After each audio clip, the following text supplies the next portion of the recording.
E aí, pessoal, tudo pronto para mais um mergulho profundo aqui no The Deep Dive.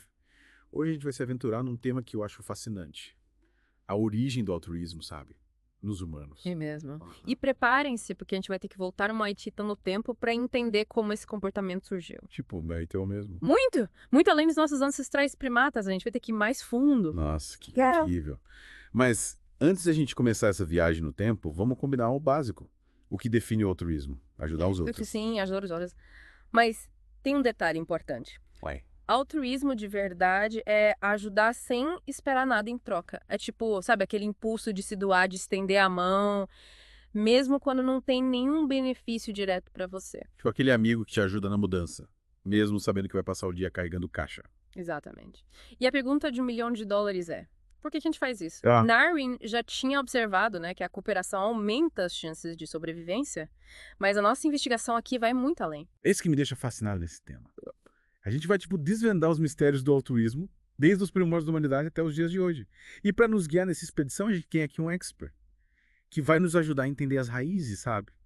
Desse comportamento, preparado. Preparadíssimo. E já adianto, para entender o altruísmo humano, a gente precisa olhar para os Neandertais. Neanderthal, sério. Mas eles não tinham, tipo, fama de serem meio brutamontes. Sempre imaginei que a vida naquela época era cada um por si.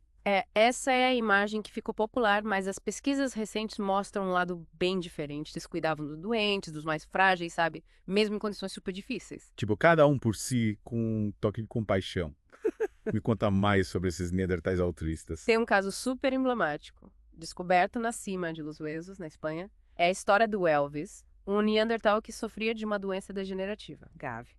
Seus ossos mostram que ele viveu por muitos anos com essa condição, o que seria impossível sem a ajuda do grupo. Caramba! Isso significa que eles não só o toleravam, como também o ajudavam a sobreviver. Exatamente. Ele precisava de ajuda para se alimentar, para se locomover, para se proteger. A sobrevivência dele é uma evidência clara de que os Neandertais cuidavam dos seus, mesmo quando isso exigia um grande esforço. E esse não é um caso isolado. Sério, tem mais? Vários. Tem a Benjamina, uma menina Neandertal que viveu mais de 70 mil anos. Ela tinha uma patologia rara que afetava o desenvolvimento dela. E mesmo assim ela sobreviveu por mais de uma década. Para uma criança, né, com necessidades especiais, num ambiente tão hostil, essa longevidade só é possível com um cuidado constante, dedicado, do grupo. Nossa, que incrível. Cuidar de uma criança por tanto tempo, em um ambiente tão desafiador. Isso mostra um nível de compaixão que eu nem imaginava. Esses exemplos já mostram que o altruísmo não é uma invenção moderna. Exatamente. O turismo está presente na nossa linhagem evolutiva há muito tempo. E entender o comportamento dos Neandertais nos ajuda a entender melhor as raízes da nossa própria compaixão. E tem mais. Tipo, a gente já pode concluir que os Neandertais eram altruístas? Tem um caso ainda mais impressionante. A Tina, uma criança Neandertal que viveu há 50 mil anos. A Tina tinha múltiplas condições, sabe? Que impediam ela de ter uma vida independente. Mesmo assim, ela sobreviveu por pelo menos 6 anos, o que é extraordinário. Ela não conseguia se virar sozinha. Que incrível! Isso mostra que o cuidado com ela ia além da simples troca de favores, afinal ela não tinha como retribuir. Exatamente. A história da Tina é uma forte evidência de que os Neandertais eram capazes de cuidar dos mais vulneráveis, mesmo sem esperar nada em troca. É um exemplo poderoso de altruísmo genuíno. Nossa, esses Neandertais estão me fazendo repensar tudo que eu achava que sabia sobre eles. É incrível como essas descobertas desafiam a nossa visão, né, tradicional da pré-história. Com certeza. Esses exemplos nos mostram que os Neandertais eram muito mais complexos do que a gente imaginava. Eles não eram só brutos tentando sobreviver, mas seres sociais, capazes de formar laços fortes e cuidar uns dos outros, mesmo em situações extremas. É fascinante pensar que essa capacidade de compaixão e de cuidado já existia há tanto tempo. Mas e aí? O que a gente tira de lição disso tudo? Por que é importante entender o altruísmo dos Neandertais? Entender o passado nos ajuda a entender o presente e, quem sabe, até a construir um futuro melhor. Se os Neandertais, em um ambiente tão hostil, eram capazes de demonstrar compaixão, altruísmo, será que nós não podemos nos inspirar neles? Para construir um mundo, sabe, mais humano, mais solidário. Verdade. Se eles conseguiram, a gente também consegue. Mas calma, a gente ainda tem muito a explorar nessa nossa jornada pelo mundo do altruísmo. A próxima parada é ainda mais profunda no passado. A gente vai investigar as raízes desse comportamento nos nossos ancestrais primatas. Fiquem ligados. Na primeira parte, a gente viajou até a era dos Neandertais, né? E vimos como eles cuidavam dos doentes, dos mais frágeis, desafiando aquela imagem de brutos que a gente costuma ter deles. Mas a história do altruísmo vai muito além. Prepare-se para mergulhar ainda mais fundo no passado. até a época dos nossos ancestrais primatas. Que aventura fascinante. Eu sempre me perguntei como o altruísmo surgiu em primeiro lugar. Se a evolução é tipo uma corrida pela sobrevivência do mais forte, por que ajudar os outros? Especialmente se isso pode colocar em risco. Excelente pergunta. Aí que entra o conceito de seleção de parentesco. Uma das peças-chave para entender o altruísmo na natureza. Basicamente, a ideia é que, ao ajudar nossos parentes, a gente está indiretamente ajudando a propagar nossos próprios genes, já que a gente compartilha material genético com eles. Entendi. É como se fosse tipo um investimento genético a longo prazo. Se eu ajudo meus irmãos, meus primos a sobreviver e prosperar, as chances de parte dos meus genes serem passados para as próximas gerações aumentam, mesmo que eu não tenha filhos. Exatamente. E essa lógica se aplica a todos os seres vivos, não apenas aos humanos. Nos primatas, por exemplo, a gente vê muitos exemplos de comportamentos altruístas entre parentes próximos. O cuidado com os filhotes é um exemplo clássico, né? Mães, tias, irmãs, avós, todas se unem para proteger, cuidar dos pequenos. Mas e o altruísmo com indivíduos que não são nossos parentes? Como a seleção de parentesco explica isso? Afinal, ajudar um estranho não parece trazer nenhum benefício genético direto. Para esse tipo de altruísmo, a gente tem o conceito de altruísmo recíproco. Imagina dois indivíduos que não são parentes, mas que vivem no mesmo grupo social. Se um deles ajuda o outro em um momento de necessidade, a expectativa é que esse favor seja retribuído no futuro. Tipo, uma mão lava a outra. Mas e se o outro indivíduo não retribuir o favor? Como garantir que ninguém vai se aproveitar da bondade dos outros? Essa é a questão central. Para o altruísmo recíproco funcionar, é preciso haver mecanismos que garantam a reciprocidade. A reputação social é um fator crucial nesse processo. Se um indivíduo é conhecido por ser cooperativo, confiável, é mais provável que outros indivíduos o ajudem quando ele precisar. Faz sentido. Ninguém quer ajudar um folgado que só pensa em se dar bem. Mas como essa reputação se forma? Através da observação e da comunicação dentro do grupo social, os primatas, incluindo nós humanos, somos muito bons em observar o comportamento dos outros e em compartilhar informações, sabe? Sobre quem é confiável, quem não é, sabe aquela fofoquinha básica? Pois é, ela pode ter um papel importante na evolução da cooperação. Interessante. Então a fofoca não é só um passatempo, mas um mecanismo evolutivo para promover a cooperação, quem diria? Mas me diz uma coisa, como os cientistas conseguem estudar o altruísmo em primatas? É difícil imaginar um chimpanzé respondendo a um questionário sobre suas motivações. Com certeza, a pesquisa com primatas não é nada fácil. Os cientistas usam uma combinação de métodos para desvendar os mistérios do altruísmo. Uma delas é a observação naturalística, que consiste em acompanhar os animais no habitat natural e registrar seus comportamentos, meticulosamente. Imagino que essa seja a parte mais divertida da pesquisa, né?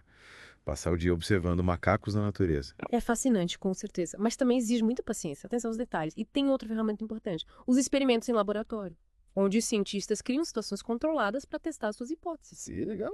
Que tipo de experimentos eles fazem? Pode me dar um exemplo? Claro.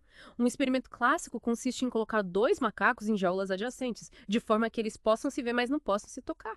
Um dos macacos tem acesso a uma alavanca, que libera comida para ele e para o outro macaco. O objetivo é observar se o macaco com a alavanca está disposto a compartilhar com o outro, mesmo que isso signifique receber menos comida para si. Que ideia genial. E aí o que os macacos fazem nessa situação? Compartilham a comida ou pensam primeiro eu? Em muitos casos, os macacos demonstram um comportamento altruísta, acionando a alavanca para alimentar o outro macaco, mesmo que isso signifique menos comida para eles. Esses resultados sugerem que a capacidade de cooperar, ajudar os outros, já estava presente nos nossos ancestrais primatas, muito antes de nós humanos entrarmos em cena. Ou seja, o altruísmo não é uma invenção humana, mas sim uma herança ancestral que a gente compartilha com outros primatas. Exatamente. As pesquisas indicam que a capacidade de sentir empatia pelos outros, agir de forma altruísta, está profundamente enraizada na nossa história evolutiva.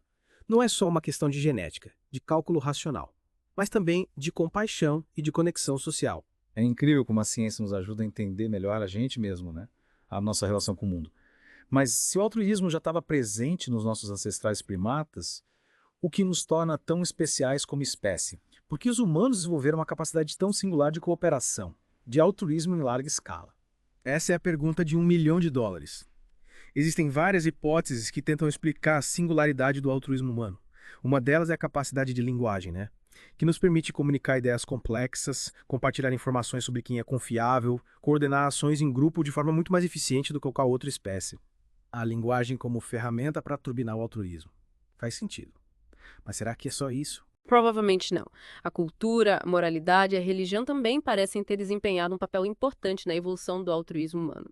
A cultura nos permite transmitir valores, normas de comportamento, de geração em geração, moldando nossa visão de mundo e influenciando nossas ações. Ou seja, o altruísmo humano é um resultado da interação complexa entre biologia, cultura, história evolutiva. Exatamente. Não existe uma resposta simples para essa pergunta. O altruísmo humano é um fenômeno multifacetado, que resulta da combinação única de fatores genéticos, sociais, culturais e históricos. Nossa, que jornada fascinante. Começamos com os Neandertais, mergulhamos no mundo dos primatas e agora a gente está aqui refletindo sobre a complexidade do altruísmo humano. E aí o que vem a seguir nessa expedição? Agora que a gente explorou as raízes evolutivas do altruísmo, é hora de voltar para o presente e discutir como a gente pode aplicar esse conhecimento para construir um mundo melhor. Afinal, entender o passado é fundamental para guiar nossas ações no presente e construir um futuro, sabe? Mais justo, compassivo, sustentável. E vem a parte final dessa imersão. Mal posso esperar para descobrir como a gente pode usar essa herança ancestral do altruísmo para criar um mundo melhor. E aí, pessoal? De volta para a última parte do nosso mergulho no altruísmo. A gente já explorou as raízes, não, desse comportamento dos Neandertais, mergulhou no mundo dos primatas. E agora? Agora chegou a pergunta que não quer calar. Como a gente usa essa herança ancestral para construir um futuro melhor? Acho que essa é a pergunta mais importante de todas. E a resposta, bom, como você já deve imaginar, não é nada simples. O mundo hoje em dia é um lugar complexo, cheio de desafios. Parecem testar os limites, sabe? Da nossa compaixão. Verdade. Mudanças climáticas, desigualdade social, guerras, fome. Às vezes parece que a gente tá num daqueles filmes catástrofes, sabe? Mas em vez de um meteoro gigante, a gente tem uma série de crises, né, interconectadas, que exigem uma resposta, tipo, coletiva, urgente. Exato. E a ironia é que a gente já tem dentro da gente a chave para lidar com esses desafios. O altruísmo, a capacidade de cooperar, de se importar com o outro, de agir para o bem comum. Não é só uma ideia bonita, é uma característica fundamental da nossa espécie, que nos ajudou a sobreviver, prosperar ao longo da história. Mas então por que parece tão difícil colocar esse altruísmo em prática? Especialmente numa escala global. A gente vê tanta gente agindo de forma egoísta, pensando só no próprio benefício. Eu acho que um dos grandes desafios é justamente esse. A gente vive num mundo que muitas vezes valoriza a competição em vez da cooperação. O individualismo em vez da solidariedade. É como se a gente tivesse esquecido um pouco da nossa natureza altruísta. É como se a gente tivesse perdido o manual de instruções da compaixão. E aí o que a gente faz para redescobrir esse manual? Para ativar o nosso lado altruísta. Eu acho que a educação é fundamental. A gente precisa ensinar as novas gerações, né? Sobre a importância da cooperação, da empatia, da compaixão. Mostrar que o altruísmo não é só ser bonzinho, mas sim uma ferramenta poderosa para construir um mundo melhor para todo mundo. Concordo. Mostrar para as crianças que a gente pode sim fazer a diferença no mundo. Que cada gesto de gentileza, por menor que seja, conta. E que a gente precisa se unir para resolver os grandes problemas.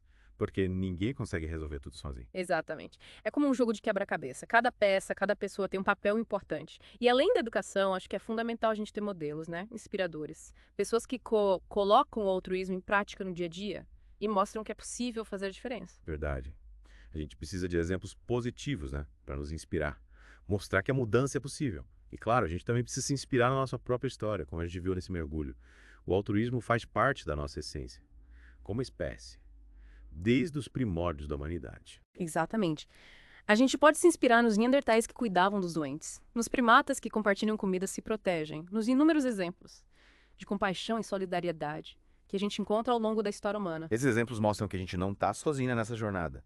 A gente carrega dentro da gente a força da cooperação, a semente do altruísmo. Cabe a cada um de nós cultivar essa semente, regá-la com ações, com gentileza, compaixão. E lembrar que o altruísmo não é um fardo, é um privilégio. É a capacidade de usar nossa inteligência, nossa criatividade, nossa energia para fazer o bem, para tornar o mundo um lugar mais justo, mais feliz para todos. Que mensagem inspiradora. E que encerramento perfeito para a nossa expedição pelo mundo do altruísmo. A gente explorou as raízes desse comportamento, viajou no tempo, mergulhou na ciência e agora?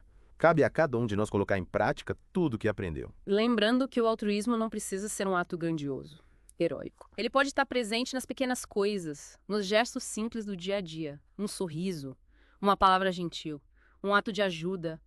Podem fazer toda a diferença na vida de alguém. E quando a gente multiplica esses pequenos gestos, né, por milhões de pessoas, a gente cria uma onda de compaixão que pode transformar o mundo. Então, que a gente saia desse mergulho inspirados, com vontade de fazer a diferença, de espalhar gentileza por aí, e que a gente lembre sempre, a gente tem o poder de fazer o bem, de construir um futuro melhor. juntos. Isso aí, Futuro é colaborativo, não será? Obrigado pela companhia nessa jornada. E a gente se encontra no próximo mergulho. Até lá!